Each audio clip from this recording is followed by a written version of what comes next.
kuvyerekeye kurabira hamwe ikigongwe cy'umukuru w'igihugu yatanze ku banyororo bangana ibihumbi 5,442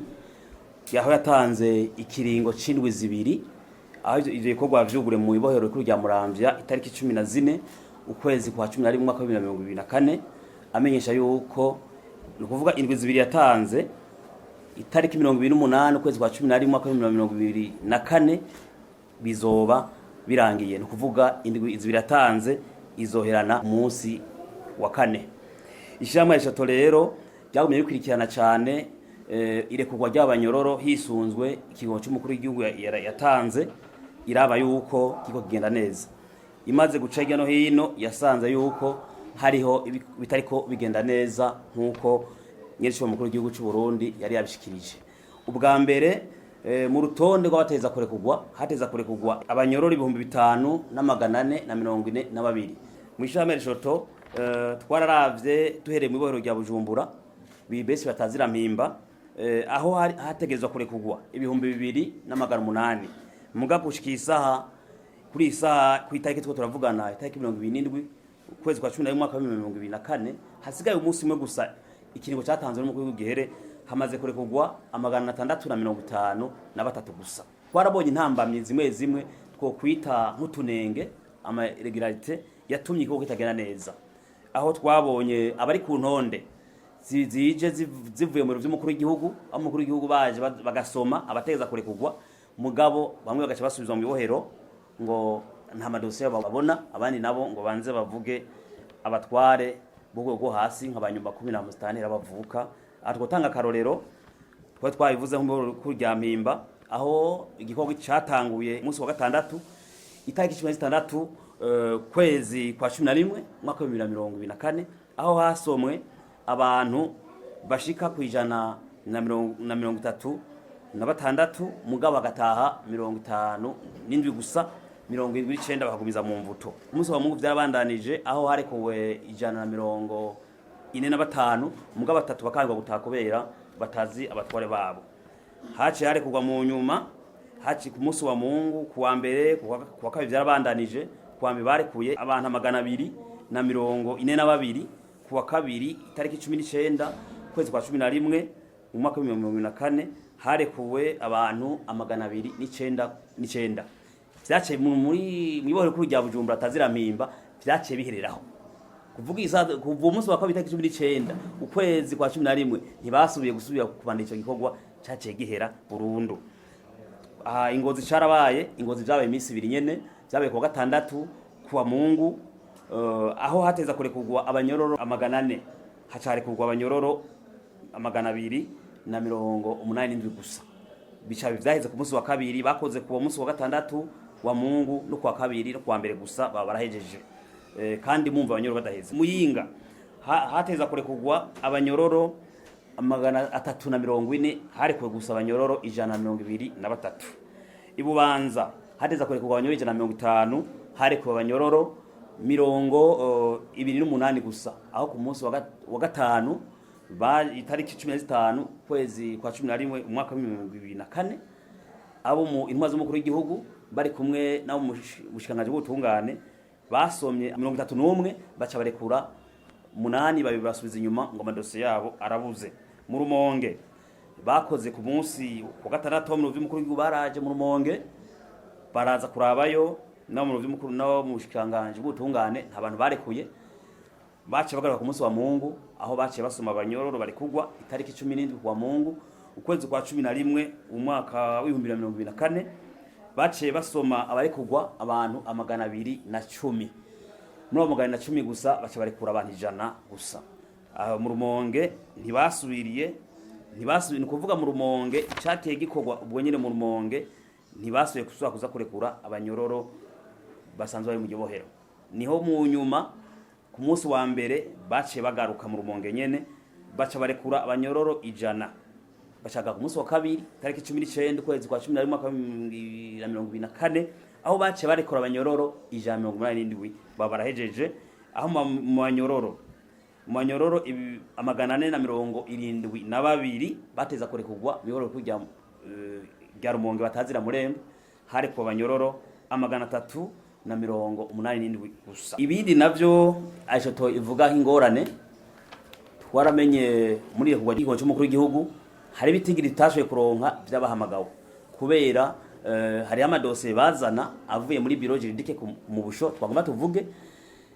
aza ariko utumenyetso amadosiye ko barayasura bakayasura bahitse kuri iryo zina ntibarisome idosiye bagaca bayishira ku ruhande bagakwega haje nk'amadosiye nk'300 basoma itari kwa gasinye baca bamwerekana hari agasinye bazikura amazi zishira ku ruhande aho rero muri imishame Aishoto nk'ishame y'akazira muntu twe tubona nk'akanenge kuko umuntu amaze kuba ari ku rutonde kw'abari kugwa mugadose akabaca muri abo bantu bari ku rutonde amazina n'amadose bikaza byose mugaga cyaba ko idose iri kwa akamenyetso bagaca bisubiza inyuma vyaruteye amakenga tivyateye amakenga gute none umuntu ari ku kigo cy'umukuru w'igihugu mu gihugu agasinya decret akavuga ati umuntu ibisabwa arabikwije ndibaza yuko kugira umuntu ashigwe ku rutonde abantu barekogwa n'ingingo cy'umukuru w'igihugu ndibaza yuko kameme bavyizwe n'inzego zikwiye kuko komisiyo yavyize harimo komisiyo y'umukuru w'igihugu hama komisiyo yo mu bushikiranganje iyo komisiyo mu bushikiranganje bw'ubutungane narumvise yuko abaprokirere bose ndukuvuga gwera prokirere mu shikiza manza kizenza wa Republika y'u Burundi wo ita prokirere general de la Republika n'abashikiza manza n'abaprokirere general amakudapere n'abaprokirere bakokira nsentare nkuru z'igihugu batiteje iyo komisiyo bayirimwo muga mu nyuma umuntu ngo nta dossier afise umuntu akamukumurekura mu nyuma ngo avuge abatwara havuka mu nyuma dossier bakaza ariko akamenyetso ntibavuga uwo ari we tubafise amakenga ati mbe muresha turavuga ati mbe uwo muntu yoba ari mu bantu batari miho je nagize amakenga ati uwo muntu yarakuye mu bibohero banko tubimenya kuhamba bwantu have bacavuga ati si hari shaka binaco nabantu bankakurekura kandi bari ku rutonde ico ni kimwe dusaba yuko ico kintu gikosorwa kinaco twabonye nk'amakenga twagomba tushikirize kugira ngo yisho mukuru bimenye ndetse n'abarundi babimenye n'abatwara ubutungane babimenye hari ikintu twabonye kitameze neza muri Aishoto byukuri hariho abantu usanga basange dossier mu bimenye hari abantu tafise amakaya abantu amadosiye ashika 8 abantu batwituye mu Rumonge n'amadosiye 3 ibubanza n'amadosiye 2 ibujumbura ni dosiye imwe ingozi imwe aho abantu bafise urubanza rumwe meme dosiye idosiye imwe nimero dosiye imwe icaha kimwe bakoze icaha kimwe igihano kingana mugaga cyare kugwa umwe ugasanga ariko ku rutonde rwa grâce présidentielle kwigo cy'umukuru w'igihugu abandi nabo basangiye umunyororo banganya n'igihano ntibariko ne tuvyitenguye iki aho inzego z'ubutungane inzego z'igihugu bari mu zirimo komisiyo bafata kabisa Premier Aishoto byo bafata abantu basangiye dossier bose bashiye imyaka 5 bamaze imyaka inde barakoze umunyororo bose bafise igihano kingana bagaca barekura umwe babiri bagasigara mu mvuto basangiye dossier umwe agasanga kuri grâce présidentielle kwigo cy'umukuru w'igihugu undi atariko urumva yuko harimo amanyanga kameme bitabaho icyaka binaco baje tuvugira ngaha nyene tumaze kubona yuko umukuru w'igihugu yatanze ikigongwe hari kugwa abantu 5,000 birenga twagomba rusaba umutungane baze baroheriza ingingo z'umukuru w'igihugu kuko none cyatwibaza none hagati y'umukuru w'igihugu nabo mutungane bahako barekugwa ninde ari hejuru y'abandi twege mu mategeko tutunze umukuru w'igihugu ari hejuru ya bose kuko ikimenyamenya ni wabagena none umuntu agenwa arasumba umugena urumva yuko arakamara amazi irifo yuko ibintu bihinduka turifuza yuko aba bantu bose umukuru w'igihugu yavuze ko bari kugwa 5,442 bari kugwa abari kugwa uko bangana bose atagisabwe kuko umukuru w'igihugu yarivumereye ari mu Imuramvya turatangara umukuru w'igihugu ho yari Muramvya atanguza ikoko hateza kure kugwa amaganane mu mvyumve namwe hateza kugwa amaganane 77 bari kuyo bose atagisabwe mu rwego cyaravuga ati n'abafise amadeni bari baheraniye abantu nibagende bagirana amasezerano ko bage barari habukebuke kugira abo bene wacu ari mu mvuto baze gufasha kubaka igihugu kugira ngo gushika muri ya mbono y'imyaka 2040 igihugu cifashe 2060 igihugu iteye imbere, kuko dushobora gutera imbere abarundi badakora ubutunzi bw'igihugu buhera mu banyororo kandi benshi bafungiye ubusa. Kuri ico naco hari ikindi ngomba tumenyesha marishoto, tumenyesha umukuru w'igihugu, kuko aho mutumwa n'ibyo twababwira kuko niyo bafise mu ruhara. Yego umukuru w'igihugu yagira ikigongwe abafungwa bafise ibyaha bito bito, nko mu ibohero kuru rya Murembwe mu Rumonge dufise abantu bashika 37 babejejwe atavyaha bafise, baburanye bakezwa baracari mu mvuto. Imurembwe dufise mu Rumonge abantu 33 bahejeje umunyororo bari mu mvuto. Ibujumbura mwe wari kujya bitamimba dufise abantu 81 bahejeje umunyororo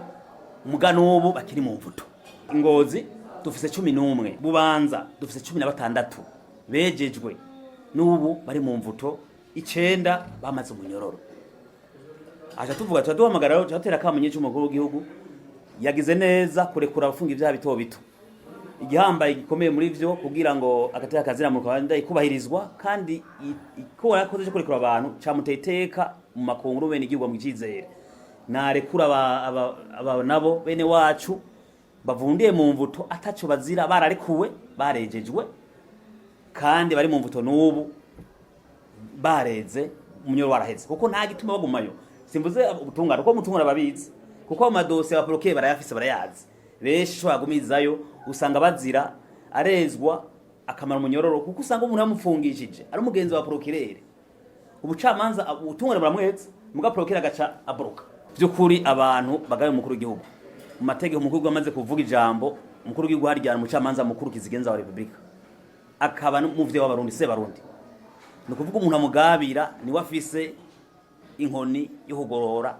canke kureka ibintu gagondama naca bakura, kuko ateza guca bakura bakava mu ariko ramufasha, bo bariko ramufasha bariko ramugwanyereka.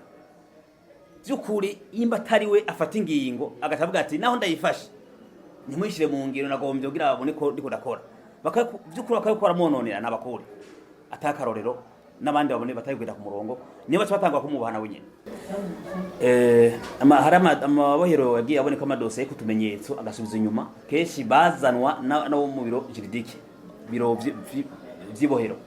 mu mpimba byarabaye cyane. Ibohero kujya Bujumbura byarabaye, aho bazana dose zikudusinye bakayisubiza inyuma. No mu Rumonge byarabaye, n'Ingozi byarabaye, byayo mu mapeza 3, Bujumbura, Rumonge na Ngozi.